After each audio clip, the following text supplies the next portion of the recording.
Hello everyone, welcome back to Meenakshi's bio academy. तो आज जो टिफर पीवाईक्यू सोल्यूशन का जो सेकंड पार्ट है वो हम करने वाले हैं। तो कुछ क्वेश्चंस हमने इसके प्रीवियस पार्ट में करे थे, बाकी के क्वेश्चंस हम लोग आज करने वाले हैं। सो पूरा वीडियो देखिएगा, डीप एकदम जो है डिटेल्ड एक्सप्लेनेशंस मैंने यहाँ पर दिए हैं। Okay, so please like share and comment. बढ़िया क्वेश्चन है, बहुत ही इजी क्वेश्चन है। ठीक है, क्वेश्चन देखेंगे। इसमें बोला at the Hogwarts school of wizardry they use the fairly modern science of genetics to identify the potential witches and wizards. Being a witch or wizard is dependent on the presence of an autosomal dominant trait। मतलब कि जिसके पास में ये dominant अलील होगा W वाला, वो विच या wizard बनेगा। ठीक है, अब ये जो है कोई बलील जो है वो क्या करेगा, it is an unlinked autosomal recessive trait है। अनलिंक्ड इन्होंने यहाँ पे बोल दिया है, अनलिंक्ड है मतलब कि डिफरेंट क्रोमोसोम पे प्रेजेंट है ये स्क्विब वाला अलील। ये W एंड S जो है ये दो डिफरेंट जीन है, और ये जो जीन्स है ये लिंक्ड नहीं है, मतलब कि ये क्या है, डिफरेंट क्रोमोसोम्स पे हमें मिलेंगे। ओके, सो ये अगर ऑटोसोमल कंडीशन में, अगर ये होमोजाइगस कंडीशन में मिल गया तो उस केस में ऑटोसोमल कंडीशन नहीं, ऑटोसोमल तो आपके ऑटोसोम्स हो गए। अगर ये होमोजाइगस कंडीशन में आ गया तो ये जो है W अलील के इफेक्ट को मास्क कर देगा। बेसिकली जो हम पढ़ते हैं रेसेसिव एपिस्टेसिस में, वही यहाँ पर है इस क्वेश्चन के अंदर। ठीक है, अब इसने बोला आपको इनके बीच में क्रॉस करवाना है और आपको ये बताना है, given the observation, what fraction of the progeny from the cross below capable of performing magic and candidates for the Hogwarts School of Wizardry। बताओ, हॉगवर्ट्स पहुंचा रहे हैं। ठीक, तो यहाँ पे इनके बीच का हमें क्रॉस करवाना है। ठीक है, तो उसके लिए यहां से आपके पास में गैमीट आएंगे दिस, और यहां से गैमीट आएगा capital W capital S, capital W small s, small w capital S और small w and small s। ये चार गैमीट जो हैं यहाँ से आएंगे और इसका सिर्फ एक ही गैमीट हमें मिलेगा। ठीक है, गैमीट बनाने आई होप आपको आते हैं।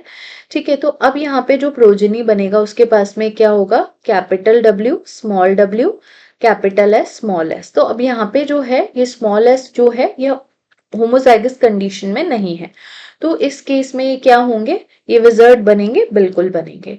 अब यहाँ पे अगर हम देखते हैं कैपिटल W स्मॉल w और small s and small s, अब यहाँ पे होमोजाइगस कंडीशन में आ गया है, तो क्या ये मास्क कर देगा, बिल्कुल। तो क्या ये विजर्ड एंड विचेस बनेंगे, नो। यहाँ पे small w and small w है।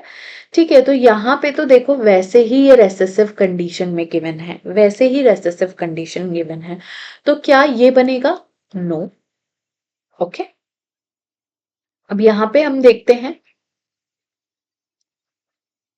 क्या ये बनेंगे, नो, क्योंकि यहाँ पे तो आपका होमोजाइगस कंडीशन में आ गया, वैसे भी यहाँ पे स्मॉल w है तो बनेगा ही नहीं। डोमिनेंट ट्रेट होना जरूरी है बनने के लिए। ठीक है, तो अब इस केस में हम बोल सकते हैं कि जो परफॉर्म करेंगे वो क्या होंगे, 1/4 ही होंगे। तो आंसर ए हो जाएगा, क्योंकि चार में से अगर आप देखो तो एक ही है ये वाला जिनका जीनोटाइप होगा, they will be able to perform the magic. Okay okay, next question. Assuming a gene जिसके अंदर कोई इंट्रॉन नहीं है, जिसके अंदर कोई अपस्ट्रीम प्रमोटर नहीं है, रेगुलेटरी एलिमेंट नहीं है, any element post DNA sequence ending the stop position नहीं है। बेसिकली इसके अंदर सिर्फ और सिर्फ कोडिंग रीजन है। So if a hypothetical genome, जिसके अंदर एक जीनोम है जिसके अंदर 500 जीन है और हर एक जीन जो है वो एक mRNA बना रहा है, और for the 50 kilo dalton protein. Okay, so आपको जीनोम का साइज बताना है। तो सबसे पहले जीन जो है वो है 500 जीन्स है एक जीनोम में। ठीक है, जिसमें से ईच जीन, हर एक जीन जो है, अगर मैं बोलूं तो एक जीन जो है वो यहाँ पर कितना बना रहा है, कोड कर रहा है 50 किलो डाल्टन का प्रोटीन। ओके, तो सबसे पहले मैं यहाँ पे नंबर ऑफ अमाइनो एसिड निकालूंगी। ठीक है, 50 किलो डाल्टन हो गया, तो यहाँ पे नंबर ऑफ अमाइनो एसिड निकालूंगी, नंबर ऑफ अमाइनो एसिड।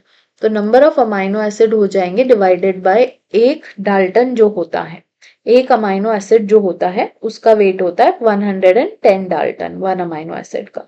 तो 50,000 डिवाइडेड बाय 110, ये हो गया आपका 454.5। तो हम इसको ले लेंगे 455 अप्रोक्सीमेटली। ये आ गए नंबर ऑफ अमाइनो एसिड, मतलब इतने ही ट्रिपलेट कोडोन रहे होंगे। एक स्टॉप कोडोन चाहो तो और ले लो, 458 कर दो इस चीज को, बट हम कैलकुलेशन को इजी रखते हैं 455 लेके। ठीक है, एक कोडोन और ऐड, एक आप कोडोन और ऐड कर देना चाहो तो बाद में, वो पर इतना कॉम्प्लिकेट करने की जरूरत नहीं है यहाँ पे, क्योंकि एग्जैक्ट आंसर अभी नहीं आएगा। मतलब यहाँ पे आपका नियर बाय आपको आंसर देखना है। तो 455 अमाइनो एसिड हो गए। तो 455 ट्रिपलेट कोडोन होंगे, तो नंबर ऑफ न्यूक्लियोटाइड कितने हो गए एक जीन के अंदर, number of nucleotide in one gene कितने हो गए, 455 इंटू 3, 1365। ठीक है, 1365। अगर अब इसमें स्टॉप कोडोन डालना है तो +3 कर दो, तो हो जाएगा 1368। ठीक है, तो यहाँ पे आपका हो गया 1365 न्यूक्लियोटाइड एक जीन के अंदर है। ये एक जीन के अंदर इतने नंबर ऑफ न्यूक्लियोटाइड है। तो आपको कितने जीन्स पूछे, आपको कितने जीन्स दिए हैं, 500 जीन्स, तो इसको इंटू 500 कर देंगे तो आपका आंसर आएगा 6822500, which is near to the 750 kb। तो हमारा आंसर हो जाएगा D, that is 750। Okay, next question. Predatory fish, एक प्रीडेटरी फिश होती है जो कि बबल बनाती है, ब्लो करती है बबल्स को just before it approaches and stuns it prey. जैसे ही वो अपने प्रे के पास में पहुंचने वाली होती है, अपने प्रे को स्टन करने के लिए, मतलब उसको एकदम ही ऐसे करने के लिए कि क्या ही हो गया, तो वो क्या करती है, बबल बनाती है।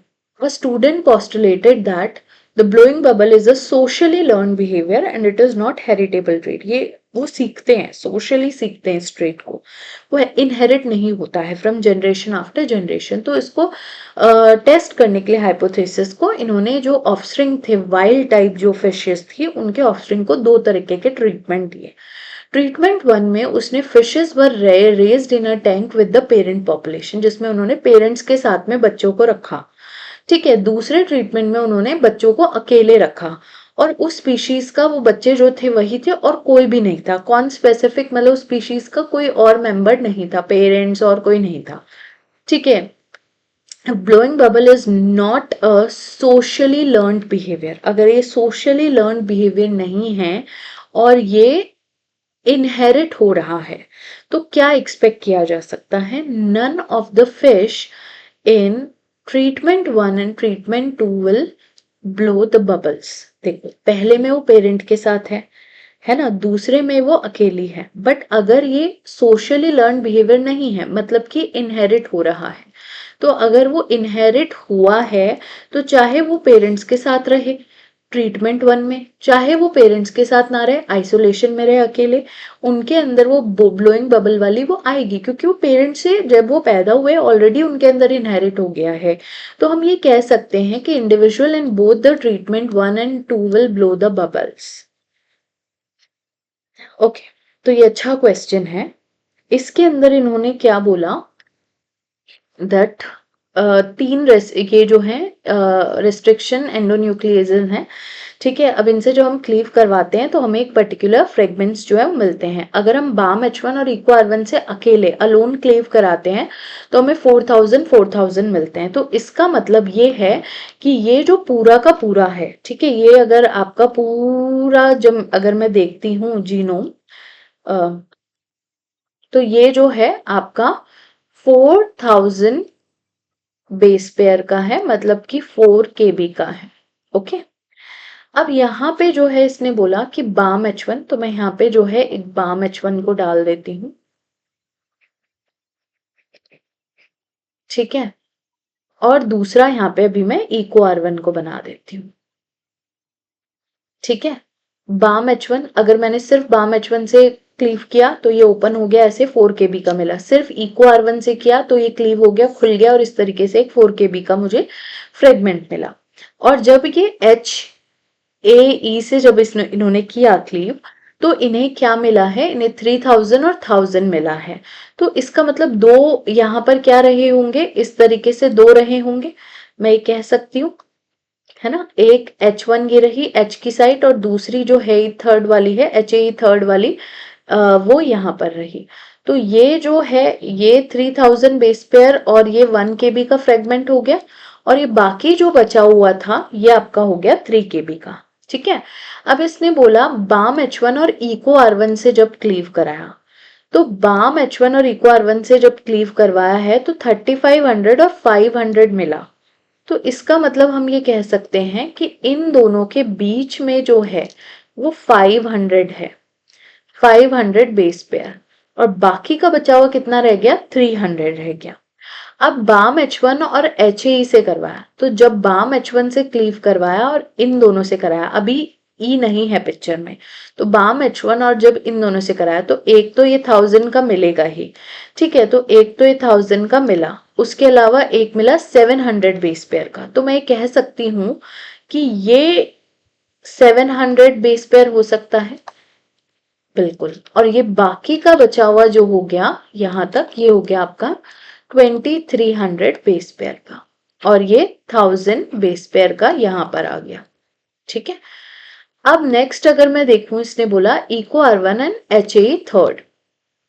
तो अब मैं जब इको R1 की बात करती हूँ तो पहले ये तो मेरे को मिलेगा ही, इको R1 के केस में ये 1000 बेस पेयर तो मेरे को मिलेगा ही, है ना, ये तो मिल ही रहा है यहाँ पे। ठीक है, अब इसने बोला है 2200 बेस पेयर का और मिल रहा है, उसके अलावा एक 2800 का मिल रहा है।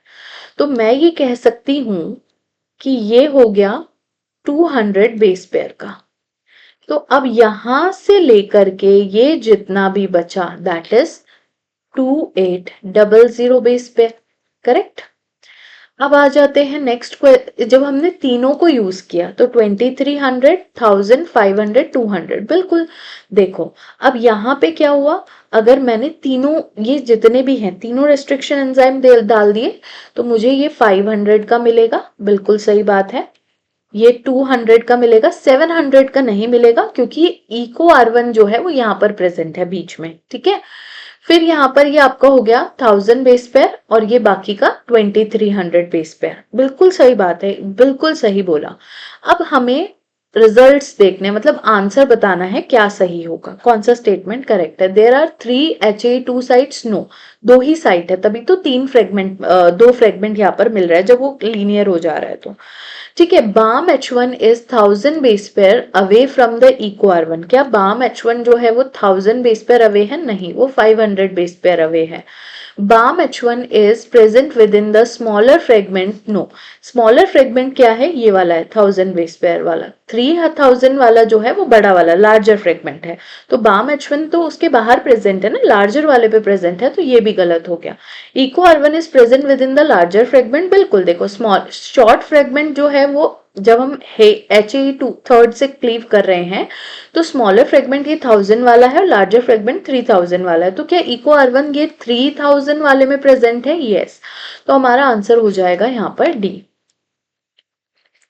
Okay, next question, one molecule of a small रास लाइक GTPase है, एक GTPase मतलब एक मोनोमेरिक जैसे G प्रोटीन होता है, रास वो है।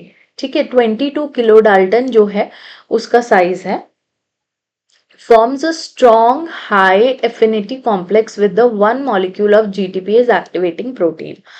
तो क्वेश्चन ध्यान से सुनेंगे, यहां पर ये जो रास है ये एक गैप प्रोटीन के साथ में मिलकर बहुत ही स्ट्रॉन्ग एफिनिटी है इन दोनों के बीच में। रास का साइज है 22, इसका साइज है 50। तो जब ये दोनों मिल गए तो इनका ओवरऑल इस कॉम्प्लेक्स का साइज जो है वो हो गया 72 kDa, ऐसा मान के चलते हैं। Okay, the complex was analysed using the size exclusion chromatography. देखो जब साइज एक्सक्लूजन होता है ना तब क्या होता है, जब साइज एक्सक्लूजन क्रोमेटोग्राफी करते हैं ना तो जो बड़े साइज का होता है ना, वो क्या होता है, वो बीड के अंदर एंटर नहीं करता है। जो बड़े साइज का प्रोटीन होगा वो वॉइड से निकलता है। तो इसमें जब हम साइज एक्सक्लूजन करते हैं, साइज एक्सक्लूजन क्रोमेटोग्राफी करते हैं, तो उसके अंदर लार्जर प्रोटीन जो है वो पहले ल्यूट आउट होता है, फिर होता है आपका देन लास्ट में जो स्मॉल साइज वाला प्रोटीन होता है वो इल्यूट होता है, ठीक है। बट जब हम एसडीएस पेज करते हैं तो उसके अंदर क्या होता है, जो आपके पोर्स होते हैं उसमें से स्मॉल प्रोटीन जो होता है वो फास्टर मूव करता है देन द लार्जर साइज से, ठीक है। ये चीज ध्यान रखनी है, ओके। सो अब इसने बोला पीक, ये जो है आपको the peaks 1 2 3 labelled in the profile were analysed on SDS page, okay. How many bands do you expect to see in the SDS page? तो बहुत सिंपल है। देखो अब ये जो सबसे पहले ये जो पीक निकल कर आई है पीक 1 है, तो मतलब ये आपने जैसे आप इल्यूशन कर रहे हो तो पहले ये जो आपको पीक मिली है ये मैं कह सकती हूँ कि इसके अंदर ये कॉम्प्लेक्स मिला होगा क्योंकि इसका बड़ा साइज है, ये पहले इल्यूट आउट हुआ होगा, ठीक है। देन ये जो सेकंड वाली है इसको मैं मान सकती हूँ ये 50 केडीए वाली हो सकती है, ठीक है। और ये वाली जो है इसको सबसे छोटा जो होगा वो सबसे लास्ट में आएगा, तो मैं ये कह सकती हूँ यहाँ पे 50 और 22 वाले का जो कॉम्प्लेक्स है वो मुझे मिला। देन मुझे मिलेगा अकेला सिंगल ये वाला जो 50 किलो डाल्टन वाला प्रोटीन है, देन सबसे छोटा सबसे लास्ट में निकला होगा तो इसकी पीक सबसे लास्ट में आई है, ठीक है। तो अब मुझे यहाँ पर अगर मैं करती हूँ, ये मैं अज्यूम करके चल रही हूँ, ये यहाँ पे मुझे समझ में आ रहा है साइजेस से। कॉम्प्लेक्स सबसे बड़ा साइज, सबसे साइज एक्सक्लूजन में सबसे पहले ल्यूट होगा, देन उसके बाद में सिंगल जो गैप प्रोटीन होगा 50 किलो डाल्टन, देन सबसे छोटा ये, तो ये 3 पीक्स हो गई। अब क्या होगा जब मैं रिड्यूसिंग कंडीशंस में एसडीएस पेज करूंगी, तो जब मैं रिड्यूसिंग कंडीशंस यूज करूंगी तो जो प्रोटीन्स हैं तो क्या होगा, अगर उनके बीच में कॉम्प्लेक्स बना भी रहे हैं तो ये क्या हो जाएंगे, अलग हो जाएंगे, है ना। तो पीक 1 में मेरे को 2 बैंड मिलेंगे, एक 50 का और एक 22 का, ठीक है। पीक 2 में मेरे पास में क्योंकि 50 किलो डाल्टन का ही प्रोटीन आ रहा है तो इसके अंदर मुझे एक बैंड मिलेगा, 22 में भी मुझे 1 बैंड मिलेगा, ठीक है। सो पीक 1 में मुझे 3 बैंड मिलेंगे, नहीं। पीक 1 में मुझे 1 बैंड मिलेगा, नहीं। पीक 1 में मुझे 1 बैंड मिलेगा, नहीं। पीक 1 में मुझे 2 बैंड मिलेंगे 50 एंड 22 के, बिल्कुल सही। पीक 2 में मुझे 1 बैंड मिलेगा 50 किलो डाल्टन का, बिल्कुल सही। पीक 3 में क्या मुझे 1 बैंड मिलेगा 22 किलो डाल्टन का, बिल्कुल सही। ये क्वेश्चन बहुत इजी था, बस इसके अंदर आपको ये पता होना चाहिए कि साइज एक्सक्लूजन में क्या हो रहा है, किस ऑर्डर में प्रोटीन इल्यूट हो रहे हैं और एसडीएस में क्या किस तरीके से प्रोटीन्स का माइग्रेशन होता है, ठीक है। अगर इतना पता है तो ये क्वेश्चन बहुत ही इजी है, ओके। सो आंसर यहाँ पर डी रहेगा। Next is Orobanche is an obligate parasite plant. Despite being a plant, it is not an autotroph. Okay, ठीक है। Is related to an autotrophic plant Mimulus. इसके ये जो है पैरासाइट है और ये ऑटोट्रॉफ नहीं है। Which is an autotrophic partial parasite. ये ऑटोट्रॉफिक प्लांट है, ऑटोट्रॉफिक प्लांट है, ठीक है। And then there is Triphysaria which is autotrophic partial parasite, autotrophic partial parasite, ठीक है जी, okay. So which of the following statement is most likely to be true about the evolution of the Orobanche? Orobanche, Orobanche जो भी इसको बोलोगे आप, ठीक है। assume maximum parsimony, maximum parsimony मतलब कि हमें minimum number of evolutionary changes को देखना है, मतलब कि उसको अज्यूम करना है, ओके। तो देखो ये दोनों तो ऑटोट्रॉफ है बट ये जो है ऑटोट्रॉफ नहीं है, ये पैरासाइट है बट ये ऑटोट्रॉफ नहीं है। तो मतलब कि खुद का खाना खुद नहीं बना रहा है, तो इसका मतलब मैं यहाँ पे ये कह सकती हूँ, देखो क्या होता है ना, during the course of evolution किसी चीज को गेन करने के चांसेस जो होते हैं वो कम होते हैं, बट लॉस होने के चांसेस जो होते हैं ना वो ज्यादा होते हैं। तो the ancestor lagged photosynthetic apparatus which was gained independently and exclusively। देखो मैंने क्या बोला, यहाँ पे गेन होने के चांसेस जो है कम है। ये कैसे हो सकता है कि भाई इसके पास में ये तो ऑटोट्रॉफ नहीं है बट ये जो दोनों निकले हैं इन्होंने अलग से अलग अलग, ये दोनों ने अपने आप, मतलब दो इंडिविजुअल इंडिपेंडेंट स्पीशीज है, इन्होंने अलग अलग अपने इवोल्यूशनरी उसमें लीनिएज में ऑटोट्रॉफिक होने का वो मतलब कि गेन किया। ये तो पॉसिबल नहीं है ना, ये लॉस हो इसके चांसेस ज्यादा है रेदर देन कि इन दोनों ने क्या किया, गेन किया इंडिपेंडेंटली। तो ये स्टेटमेंट गलत है। Photosynthetic machinery was present in all the ancestral nodes, बिल्कुल सही, but loss specifically in the terminal branch leading to this. Yes, ये हो सकता है कि वो सभी नोड में ये जो है फोटोसिंथेसिस की मशीनरी प्रेजेंट थी, बट यहां पर वो लॉस हो गई in a course of evolution. Yes, तो ये आंसर हो सकता है।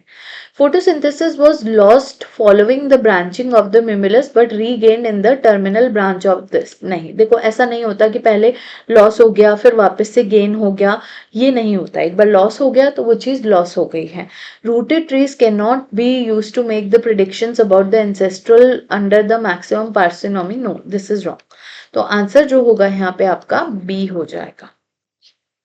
Okay, so this is it. यहाँ पे 2025 वाला जो टिफर था उसके सभी क्वेश्चंस मैंने यहाँ पे ले लिए हैं। अगर कोई डाउट है, कोई कंफ्यूजन है, आप मुझसे पूछ सकते हो, ठीक है। कमेंट सेक्शन में अगर कोई टॉपिक पढ़ना है जो मैंने अभी जैसे आज एक्सप्लेन किए हैं इस सेशन में, तो अगर आपको कोई पर्टिकुलर टॉपिक आप चाहते हो कि मैम ये हमें पढ़ना है तो कॉमेंट सेक्शन में डाल देना, ठीक है। एंड आई होप ये वीडियो आपका हेल्प करेगा। Thank you so much everyone, bye bye, take care.